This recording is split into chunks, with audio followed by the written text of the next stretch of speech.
good morning mga kababayan ko lahat. Tsaka dito sa Davao City.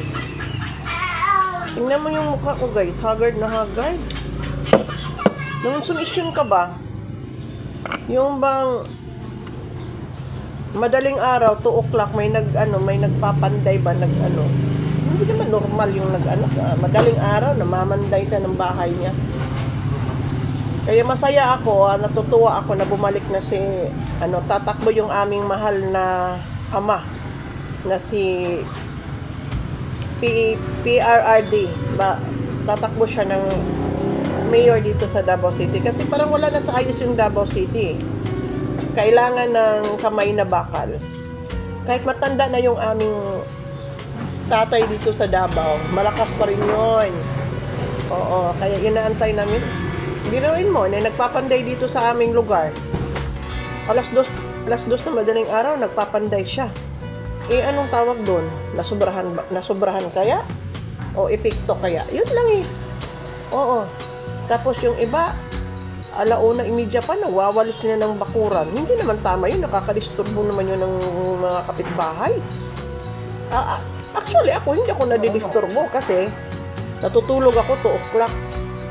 Yung iba lang. Idaan na lang natin sa paurahan to.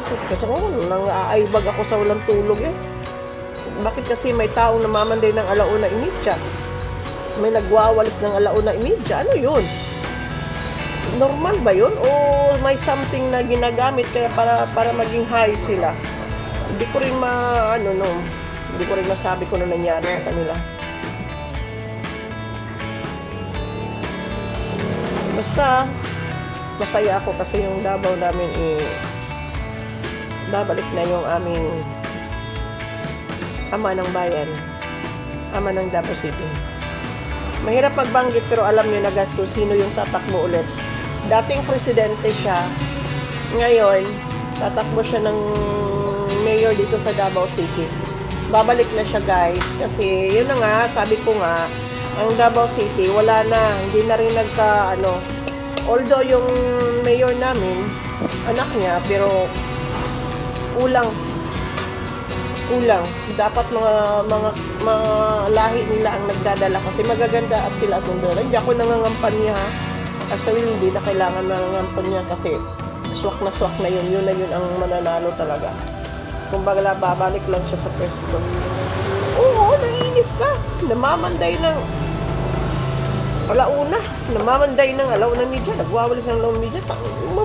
Okay ba yun? Yes. Kasi yung iba, ganun talaga. Kumbaga sa Bisaya, uga na utok. Ngayon nagagamit man og mga bawal ba, nga dili dapat gamiton. Mao na giingon nga gamit pa more, buang later, di ba? Gamit pa more, buang later. That is why, no?